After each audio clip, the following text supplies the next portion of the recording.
According to a 2020 survey, 69% of consumers have changed the products they use due to concerns about climate change.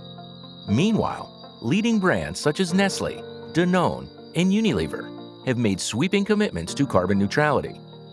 As the world warms and new laws require supply chains to be carbon and biodiversity compliant, corporate sourcing teams are looking for answers.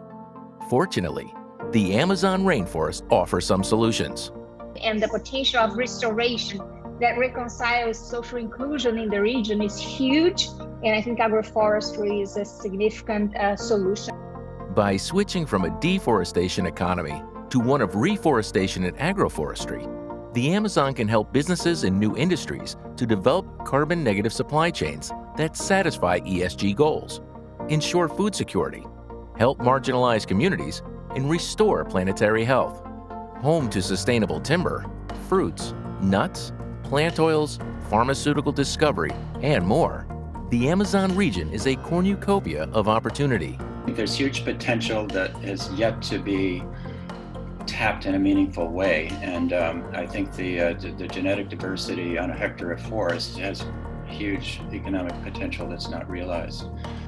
Founded in 2020, the Amazon Investor Coalition unites corporate buyers with investors and philanthropists to advance forest-friendly economies in the Amazon region.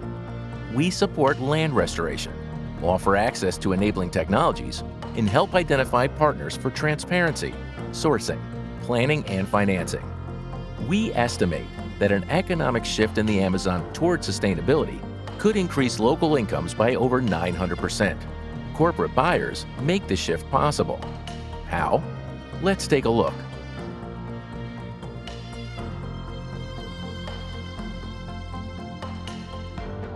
Historically, the dominant industries in the Amazon have been mining, timber, cattle, and soy.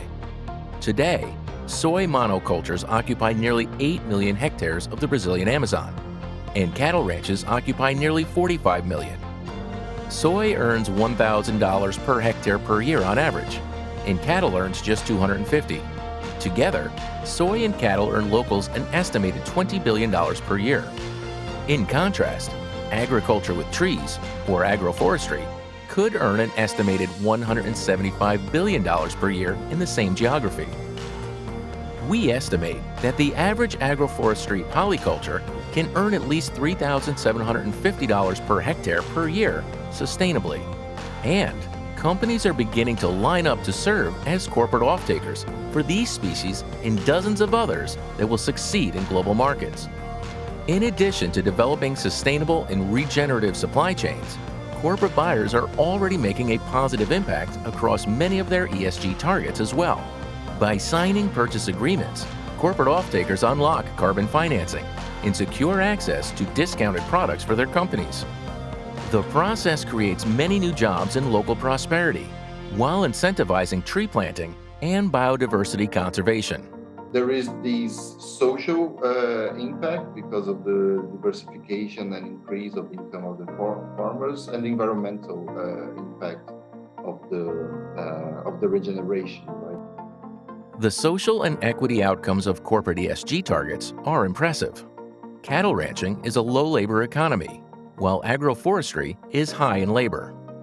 One study suggests that a 5,000-hectare farm creates just 7 jobs with cattle versus 800 jobs with an agroforestry polyculture plantation dedicated to sustainable palm oil production. And this can be accomplished without any new deforestation, since there are millions of hectares of degraded pasture available today that are waiting to be restored. When we reforest the land, we are doing it with local people. We provide them with seedlings of native species and coffee, and also inputs to prepare their land. We offer technical assistance for years. Corporate sustainability teams focused on CO2 rave about the carbon and biodiversity benefits of Amazon agroforestry and reforestation. Restoration of the Brazilian Amazon alone could sequester 35 gigatons of carbon while saving millions of species, restoring rainfall, preventing future droughts, and generating trillions of dollars in carbon credits. Some of the world's largest corporations are leading the way. To help scale jurisdiction-wide forest carbon financing efforts, Amazon.com co-created the Leaf Coalition, together with Norway and the United Kingdom, with USD 1.5 billion in financial commitments to date. The program is global, but the Amazon is a key focus. Our first priority in our strategy is to stop tropical deforestation, to do our part in stopping tropical deforestation within a decade. Second priority, which is land restoration, especially agroforestry, you can reintegrate trees into that land in ways that have a significant carbon impact, as well as a positive impact for the folks who live there. That land at that scale could easily sequester a gigaton of CO2 annually.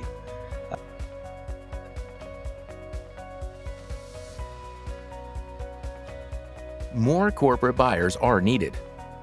While Amazonian agroforestry production has been limited to date, some corporate buyers have been active in the region for decades. The beverage giant, Ambev, for example, sources guarana from hundreds of family farmers in the region. Another successful partnership happened between Brazilian fashion brand Farm and the Yawanawa indigenous community. Fez uma coleção de roupas baseada em desenho Yawanawa. E depois firmamos agora uma parceria com essa empresa Farm Rio, que faz roupas que estão vendendo quase no mundo todo. To increase demand and scale supply for many products, we are matching producers with buyers and connecting them to investors. To address issues of delayed profitability, we facilitate long-term purchase agreements and help to develop new financial products that provide liquidity. The cosmetics company Lush has a long-standing partnership with Certification Institute Imaflora to provide continuous technical assistance and best practices. They are exploring their role as a corporate buyer to expand access to additional capital. For example, we would be a lot more likely to go into 5 or 10-year contracts if we knew that this would unlock, a larger amount of capital for those projects. And we have done that, for example, in Sierra Leone with cocoa butter. Baraka is another example of a company working with natural and organic certified ingredients ethically sourced from the Amazon rainforest. One of the key factors of that model is related to the guarantee of demand for the products that will be used. Amazonian products can be hard to find. To help, we give buyers access to information on product availability, quality, logistics, volumes, and prices. But more data is needed. While small buyers can purchase products from the market seasonally, large commercial operations depend on redundant suppliers, transparent supply chains, and continuity. Fortunately, initiatives like the Open Food Chain are working to solve these data tracking issues with new technologies. We're working in the juice industry with a traceability system. And the companies there, like Refresco, they say that we are aware that there is, not everything is beautiful in our supply chains, but we want to get more transparency so that we can work on those things that need improvement. Others are working to bring more consistency. Copavam is a cooperative of smallholder farmers focused on sustainability agriculture and wild harvesting from forests. It works with 6 indigenous tribes and more than 400 farmers and their families, based on fair trade principles. Demand. There's an international demand, there's a national demand, and somehow the value chain develops by itself because there's a constant demand. Several companies have had real success operating in the Amazon. Founded in 1969, Natura spent years cultivating relationships with Amazon forest dwellers in sourcing forest products that are used in cosmetics and other self-care products. The company now has 35,000 employees and an annual revenue of around $8 billion. The largest acai retailer in the United States, Sambazon, buys the wild harvested fruit exclusively from the Brazilian Amazon. It enjoys an annual revenue of over $50 million and may become the first organic certified food company to go public.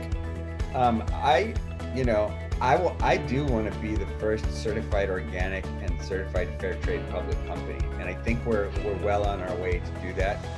The chocolate industry is also beginning to come to the Amazon in a big way. Mondelez, the world's second largest chocolate manufacturer, invest significantly in the Amazon region through strategic local partnerships. In Brazil, we, as it was already said, right? So Brazil has, let's say, the beauty of having cocoa production, cocoa processing, chocolate making, agroforestry as a means to provide alternative income, right? But also, serving our supply chain, right? And by that also, the whole idea of restoration through agroforestry systems, right? I mean, that's something that we really believe. Family-run chocolate maker Louisa Abram Chocolates pays as much as 5 times more to collectors of wild cocoa, thereby helping to ensure economic prosperity for forest communities. About 20% of what they are paying for goes directly to the collectors. So instead of 5 to 6%, which is the global market average that they're paying for. So some food distributors like Simply are using certifications to help products of Amazonian origin, like Camu Camu, to maintain their integrity in markets. They're starting to do Camu Camu growing regions in different areas outside of the Amazon. They're also being able to tell the story of where it comes from in the farming communities behind, so they can get the credit for the important work they're doing in the ground to keep that ecosystem alive. And EcoFlora, a B Corp from the region, discovered a natural acid-stable blue pigment that is considered to be a holy grail for the food industry. Novartis, and with them we agree a payment for farmers to preserve the forest. So they receive maybe $100 or $150 monthly if they conserve a specific forest area in their farms.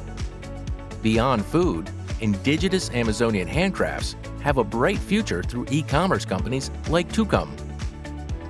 To give the opportunity to women and their communities to sell the handcrafts to the big centers, to the big cities, and to access the market. Along with dozens of others, offer secure employment to thousands of families in the Amazon region, forming economic cycles that help to protect and restore the forest.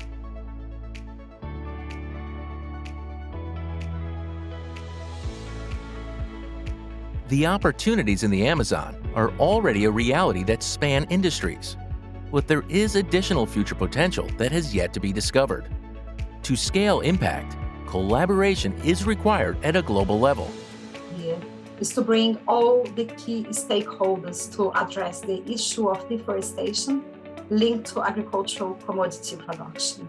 To help companies learn more about the diversity of Amazon products, we provide guides on commercially viable Amazon species, access to market data, and a community of Amazonian allies, connections to reliable Amazonian suppliers, certification agencies, supply chain transparency technologies, and carbon financiers. We also assist on the design of new purchase agreements that blend investment and philanthropic capital in new ways. Join us to get involved in the Amazon and make your mark on climate today. Visit AmazonInvestor.org.